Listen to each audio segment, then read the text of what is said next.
The Holy Gospel according to St. Luke, the 18th chapter. Glory to you, O Lord. Then Jesus told them a parable about their need to pray always and not to lose heart. He said, in a certain city there was a judge who neither feared God nor had respect for people. In that city there was a widow who kept coming to him and saying, "Grant me justice against my accuser." For a while he refused. But later he said to himself, "Though I have no fear of God and no respect for anyone, yet because this widow keeps bothering me, I will grant her justice, so that she may not wear me out by continually coming." And the Lord said, "Listen to what the unjust judge says. And will not God grant justice to his chosen ones who cry to him day and night? Will he delay long in helping them? I tell you, he will quickly grant justice to them. And yet when the Son of Man comes, will he find faith on earth?" This is the gospel of the Lord. Praise to you, O Christ. Obviously, I just spent the past couple minutes talking to our youngest members about prayer. When you think about prayer, what comes to mind? What pictures or words or thoughts come into your mind? What position does your body take? What are your hands doing? Are your eyes closed or open when you pray? Do you like to speak words aloud or silently in your head? Do you like to pray extemporaneously? Or do you like to pray something that you or someone else has already written down? What does prayer look like? This morning we had two stories that give us two examples, as unlikely as that may seem. Have you ever thought about Jacob's wrestling as prayer? What about this parable about the persistent widow? Are these prayers? Could be. After all, what does prayer do? What do we expect prayer to do? If I asked you if you expect God to instantaneously say yes to every prayer and to litter our world with healings, financial windfalls, phone calls from loved ones asking for forgiveness, tie games in every sport imaginable, what would you say? Do we expect God to say yes to whatever we ask, twitching that divine nose like a 60s sitcom witch? Do we expect our every wish granted? I heard a story this past week about our prayer expectations. A professor was asked what he would do if his child prayed to God and asked for a pony. The implication here is that the professor should steer his child away from asking for a pony because it is an impractical or impossible thing. The professor responded by saying that he will not steer his child away from asking for a pony, or for praying for a pony. Firstly, because he believes in a God who could give this child a pony if God so desired. And second, maybe more importantly, because the relationship with God, the willingness to come to God with outlandish or audacious requests should be encouraged. Now that professor and anyone who's in a relationship with folks who are developing or new to their faith, that professor has some extra work to do if the child does not get the pony, to remind them that the relationship with God is still important. But those conversations are what deepen and develop our faith. Growing in spiritual maturity is what happens when we're forced to rethink what we assume God will and should do. And that rethinking builds our connection with who we understand God to be. It's the relationship with God that prayer is about, not what we can get out of said prayers. Sometimes we think of praying like going trick-or-treating. We try to come up with the words that are going to be the cheat code, right? Trick or treat. That's the cheat code to get candy on Halloween. You say the words, you get the candy. This is a transactional relationship.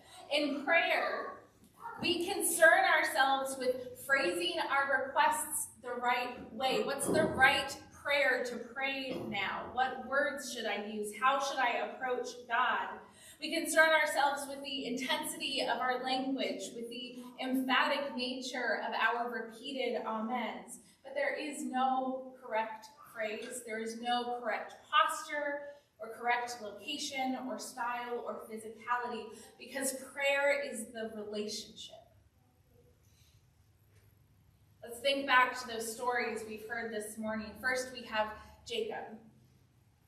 If you remember the story of Jacob and Esau, he has tricked his father into giving his brother Esau's birthright and inheritance to him. And he's been on the run ever since. He stole his brother Esau's birthright. He's been on the run. He's now finally on his way home. He ends up wrestling with this person throughout the entire night. The fighting is so intense that Jacob's hip gets put out of joint, and yet he refuses to let the other person go until he is blessed by them.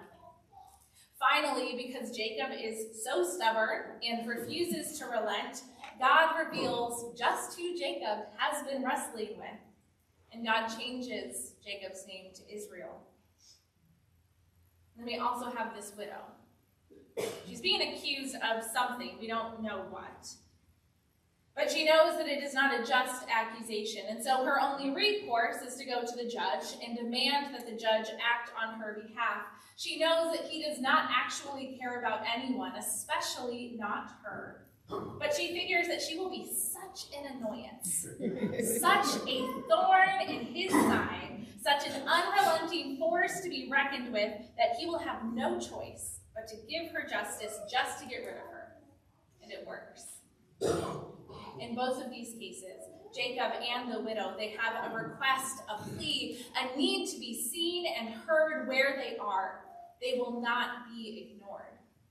They will call upon their respective opponents to see them, to understand what they are looking for, and to act. And in the end, their persistent wins out. In the end, Jacob gets his blessing and the widow gets her justice.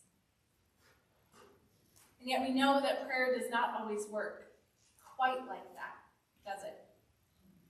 Even when we are persistent, prayer does not always result in the outcome we might think we're praying for. So I ask the question again, what do we expect prayer to do? Maybe sometimes prayer is less about the result and more about the process. In the process of praying, in the process of being in relationship with God, something happens. Maybe prayer doesn't change other people or the world around us as much as prayer changes us. And in turn, our actions and words and faith change our communities. Pope Francis famously said, "You pray for the hungry, then you feed them." That's how prayer works. In our prayers, we offer up to God the things that keep us stagnant, that keep us anxious, that keep us limited. We give over to God the things that keep us bound, that hold us back, that feed our sense of helplessness and hopelessness. And in return, God works. God works to alleviate those anxieties, to calm those nerves, to jumpstart us out of inaction and prepare us to be more participatory in the reign of God. Prayer is not limited to how we often teach young children to pray. Hands folded, head bowed, eyes closed. Prayer is also embodied, living out how God is calling us to serve in the world. I want to be clear that this is not a lessening of our expectations. This is not a case of us needing to take over God's work because we don't think that prayer is going to do anything. On the contrary, we still expect God to act in the ways that God will. We still expect to be surprised by how God will show up in our world, and we expect that prayer will change us in such a way that we can't help but join in that work too. After all, Jacob does not leave his encounter with God unscathed. Yes, he receives his blessing, but he is also injured, limping. And the story of this injury leads to a dietary restriction that follows in the next verse that you don't have in your bulletins, that talks about the Jewish people not eating the thigh muscle on the hip socket of the animals because of what happens here. He is changed physically by his encounter with God. We should expect nothing less from our own encounters with God. So what do we expect prayer to do? Nothing less than change us, deepen our relationship with God, encourage us, strengthen and inspire us, hold us in the body of Christ with one another, and transform the world around us by God working through us.